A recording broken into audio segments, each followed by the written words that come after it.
घर बैठे बीमारी कैसे ठीक करें? खांसी में आधा चम्मच काली मिर्च का चूर्ण शहद से चाटें। जलने पर दाना मेथी को पीसकर लेप करें। मुंह में छाले हों तो जायफल को काढ़े में से गरारे करें। घाव होने पर हल्दी को तेल में गर्म कर लगाएं।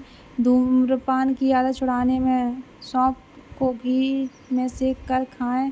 उल्टी होने पर लौंग को पानी में उबाल कर पिएं।